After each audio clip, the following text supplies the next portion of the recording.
Hi, my name is Beth Hiley for BoardGameGeek here at Essen 2011, and today I'm sitting down with my very good friend Edwin. Hi. Hello. Nice to meet you again. Nice to meet you again too. Okay. From Black Dove Games. Yes. And today you are going to be talking about murder. Yes. Mystery. Mastermind with exclamation points. I feel so excited just like reading the title of this game. Yeah, you know, yeah.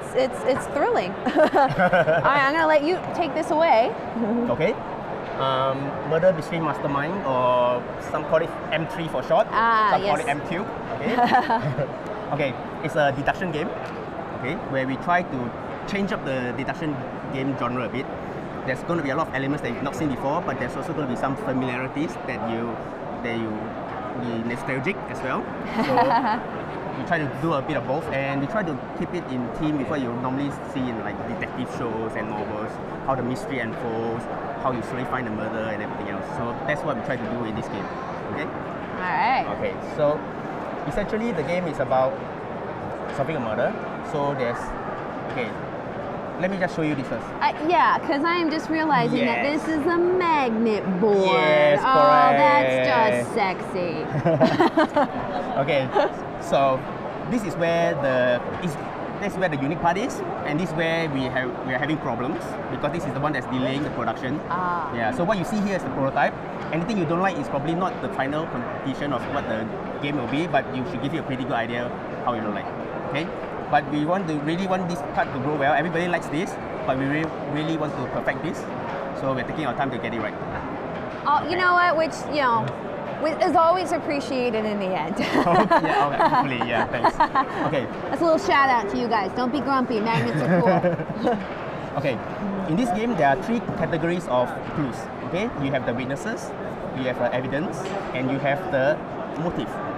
Okay. In each category, there will be 5 different types of clues. So for witnesses, you have your Eileen, Grace, Nitaka, Kim, and Dee. For your evidence, you have your fingerprint, your DNA, your blood, your fiber, your footprint. Then likewise for the motive. Okay? So for each clue, there will be 2 types in the game. So there will be A part and a B part. All right.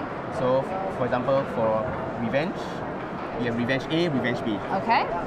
In the beginning of the game, one of each type will be taken out, and this will be called the murder clues.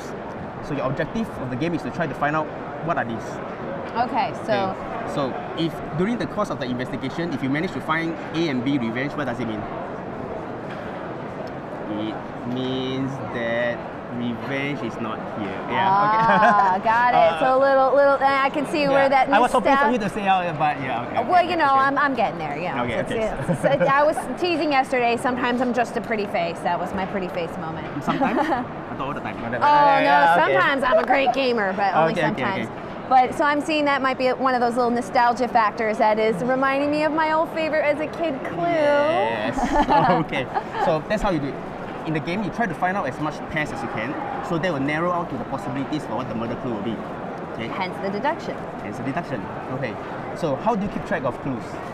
So normally you use a pen and paper, as in almost deduction games. But what we try to do is we try to do this magnetic clue board. So if you found, let's say for example, revenge A, you will just turn revenge A to A, facing the top. So if you find B, Flip B to flip the top. If you find both A and B, so Flip P to the top. represent them is a pair. Okay, so that's how you keep track of clues.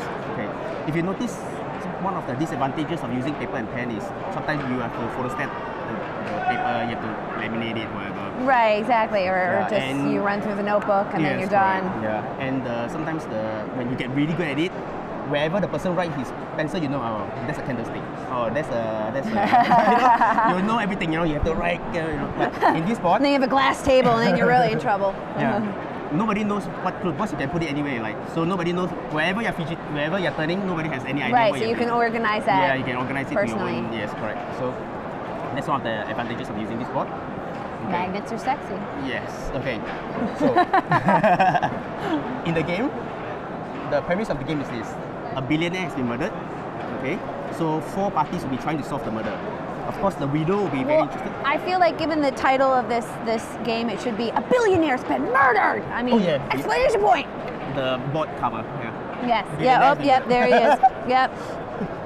who's nicely not He did it. shown. Oh, billionaire murder! Breaking news. Yeah. Okay, I was anticipating the question. Yeah, we designed the whole cover for you. Okay. Just for me? Okay. So the players will be playing the widow. Definitely, she wants to solve the murder. They'll be playing the police. They'll be playing the CSI, and they'll be playing the detective. Okay. So all 4 players want to solve the murder. They want to be the one to solve it. Okay. So that's the basic of the game. Okay. So behind every clue board, you have the clue Is guide. which of course you can flip over because it's magnetized. Yes, correct. So that's how the board works, and there are 4 HQ on the table. Okay. So Widow's Mansion. yes, correct. So your Detectives your starting HQ. position is not fixed. So you'll always be different. You won't be like there's no distinct advantage to being on the right of the police or the left of the police or whatever. You'll always be different. When the game starts, though. Yeah, wherever you are nearest to, you sit here. I mean, you're sitting here, you easy. don't want to place your Oh, fantastic. Yeah. Okay. So that's how it goes. So in the beginning of the game, each location will have 3 clues. There are 9 locations on board. So 1, 2, 3, 4, 5, 6, 7, 8, 9, 4 HQ and 5 non-HQ locations. So there'll be 3 clues in each area. Okay. The setup is pretty simple. You just take a couple of cards and you just distribute 3 randomly. So there's no need for you to arrange any particular order. And they don't have to be Yeah. one of each. Yeah, Like we ended up with 3 witnesses over here. Yes. Okay. So that really changes up the game a lot. So every time. Yeah, obviously I have every time a is bit different. of advantage correct. in witnesses Especially right for now. police. Because the police specializes in weaknesses. We'll talk about that a bit later. Okay. So those that are in your HQ, you start off. Those are your starting hand. So it gives you a bit of head start, and then you upgrade your board accordingly. Oh, I'm all decked out. but this is a detective board. Yeah, right, but okay. we'll pretend I'm the police, perhaps. Okay. So Which I'm actually just going to show, which I know Okay. will be sideways a little bit. But yeah, so I've determined that a witness is Tim B. So I'm going to flip that up. I have a witness of Andy A. So I'm going to Yes. flip that up because I've eliminated them. And then I have Eileen, or Eileen. Come on, Eileen. Ha ha. okay. So that's how you go. Okay. So Now, would I then remove these from the board now that I have? No, you keep it with you. Okay. And you generally place it face up in front of you so everybody knows what you have. Face up or face down? Face down. Face down, Sorry. all right, My yes. mistake. Okay. I'm possessive over my clues. Okay. So starting from where you are, you start to move. There's a playing piece. Okay. It's in the box. Okay. So you move based on the arrows on the board. Okay. Makes sense? So the premise of the game is very simple. If you read the detective novels, it's always you find a clue. The clue will lead you to a new location, and in the new location you find new clues, which will lead you to new places and new clues. So that's And eventually Yes. you'll eliminate all the Correct. possibilities. So that's how the game will go. So for example, if you want to travel to this place, right now there's nothing leading you to this place. So if you just simply walk from here to here, there's nothing you can do here. Okay. What you can do is you can have a clue lead you to this place, and by that action you can actually either look at cards there, or if the no clues have been taken, you can take the first card. So you're going to have to give up some of your Yes. secrecy Correct. to be able to Yes. gain new Correct. information. Because in general, most of the investigations are always open. I mean, even though the police and CSI are in conflict, but you can't say that I'm not going to tell you anything at all, you know. So generally people know what's happening roughly, but not all the secrets, some of the secrets. Yeah. So you have to be very careful what you reveal, because that's the reason why all your cards will be revealed. So if I know you have a lot of witness cards, I may not want to put up a witness card. You know, so there's a lot of strategy involved, what cards to play here, what cards to take next, Yeah. and everything else. Okay. So that's how the game goes. As you lay out more clues, as you lay out more paths, you get to access new areas, you get to take new clues. Okay. If another player goes across this link, okay, since the first card has been taken, he cannot take the first card anymore. But depending on the specialty of their role, they can pick at the cards over here. Okay. Every character will have a specialty. For example, I was saying the police has a specialty for witnesses because they can interrogate them. So if they go across a link, they can always pick, let's say it's a witness card, they can always pick at the card, okay, put it face down, and put a trial marker that they've seen it. Okay? So basically, if you specialize in a clue, you can pick at the card. So a CSI will specialize in evidence. Okay? A widow will specialize in motives.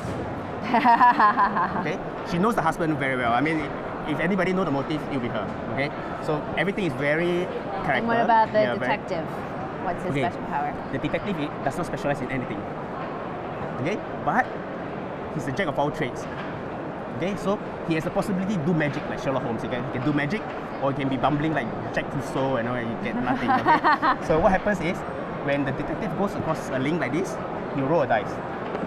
Okay, if it matches, oh no, it doesn't. So I'm Jack Rousseau. Yeah. Okay. Now I'm Sherlock Holmes. Okay, so if it matches the color, you look at this. Same thing. You mark it with his counter, then he has seen this card. Okay, so the detective is one of those wild cards. He can be really doing very well in the game or not. Okay, so but there are things to there's a bit of luck, but there's a lot of ways you can minimize it as well. Interesting. Okay? So that's when you visit the non-HQ locations. But what if another character visit your location? Okay, then I can ask you questions. Okay, the question in this game is pretty simple. Okay, we use a magnetized question and answer board. Of course. Okay, so if you go across a undiscovered bridge, you will have to choose any 3 tokens. Okay, you give it to the player so in charge. it's secret to the rest of the table. So, yeah, this is very unique because mostly the questions are always open. This is a secret. And let me see if I can guess. Of these 3 things, I only have to choose one, and it's actually giving me a hint here. I do not lie. I cannot lie. And let's just say perhaps I knew about money, say, that maybe I know I've eliminated money A. Almost. All almost. right. Very close. Very close. But almost completely wrong as well. Okay. You would want to tell as little information as possible. So even though you know money A, but if you have found nothing for fiber, you actually tell him, I answered clue number 2. And the person will be like, oh no, you know nothing. Yeah. You always tell him what you don't know. You don't lie. I didn't know anything about fiber. You didn't lie. Yes, correct. But that's the problem of traveling across an undiscovered bridge. Okay, so how do you narrow the odds? What you can do is, as you travel across an undiscovered bridge, you can strike up a relationship with the player. So in this case, you give him like a bribe. You place your token here. Okay, so the player gets to see the clue. Alright. Okay, you will now mark that you have a relationship with the player, and now you just need to use 1. Okay, and he needs to answer you specifically the 1. Okay. So. And in that way, if he has information, Yes, he's going to have to answer it. Yes, correct. Okay. So if another player goes through a discovered bridge, he will get to look at this because he's following the path of the clue. So he gets to look at this as well. And when he reaches the HQ, because it's a discovered bridge, he will use 2 clues. So 3 clues for an undiscovered bridge. Yes. 1 clue if you build a relationship, Correct. and 2 clues if you're coming back along as another discovered player bridge, yes. later and it's already been discovered. Yes, Got correct. it. So that really so this is one of the critical part of the game because what questions to ask, which players you want to make a relationship with, because you have 3 clues. To put 1 here as a relationship, that means you end up with 2 clues. Right. So That's quite a penalty as well because you can't use it for other places. Because normally the first time you use it, you get a clue card back, but this time you don't get anything back. So you start to have to plan how you do, whether is he worth making a relationship with or not. You look at the cards that you have seen, the clue tokens on the table of what he has seen so far. So you roughly know whether he knows a lot of things. It doesn't matter what you want to know. It only matters what he already knows. Alright? If you see him have all witness cards and you ask him about evidence, guess what he's going to tell you? I know nothing. Yeah?